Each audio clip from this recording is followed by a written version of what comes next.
നാട്ടിൻപുറങ്ങളിലെ വീടുകളുടെ മുറ്റത്തെ കാറ്റിന് പോലും സുഗന്ധം നൽകിക്കൊണ്ട് ഇതിലെ പോയ വായനയുടെ ഒരു വസന്തകാലം. വായിച്ചു വളരണമെന്നും ചിന്തിച്ച് വിവേകം നേടണമെന്നും അതിരുകവിഞ്ഞ സാഹസികതയോടെയും താൻ പോരിമയുള്ള ശാഠ്യത്തോടെയും സംസ്കാര കേരളത്തിൽ ഓടി നടന്ന ഋഷിതുല്യ തേജസ്വിയായ ഒരു സാമൂഹിക പ്രവർത്തകനുണ്ടായിരുന്നു.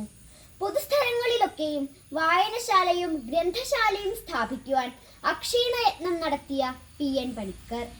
ഗ്രന്ഥശാല പ്രസ്ഥാനം രാസോത്തരകമായതുകൊണ്ടാണ് കേരളത്തിലെ സാക്ഷരതാ പ്രസ്ഥാനം വിജയവൈജയന്തി നേടി സർവാദരമാർജിച്ചത്. കഥകൾ അറിയാനും പറയാനുമുള്ള കേവലമായ കൗതുകത്തിന് നവോത്ഥാന മൂല്യങ്ങളുടെ മെമ്പോടിയോടെ സന്ദർഭമരുളാൻ കുറച്ചെഴുത്തുകാരിവിടെയുണ്ടായിരുന്നു. ഗ്രാമങ്ങളിൽ വായനയുടെ ഒരു സദസ്സിന് നീണ്ട കഥകൾ സത്യവട്ടമൊരുക്കി. മലയാളം ഉച്ചത്തിൽ വായിക്കാൻ അറിയുന്ന ശരാശരി മനുഷ്യരുടെ കൂട്ടായ്മകൾ നന്മകളാൽ സമൃദ്ധമായിരുന്നു. പരിഹാസത്തോടെ പൈങ്കിളി സാഹിത്യം എന്നൊക്കെ ഇകഴ്ത്തിയാലും പാടുന്ന പൈങ്കിളികൾക്ക് പാറിപ്പറക്കാൻ അതിരുകളില്ലാത്ത ഒരാകാശം ഇവിടെ ഉണ്ടായിരുന്നു.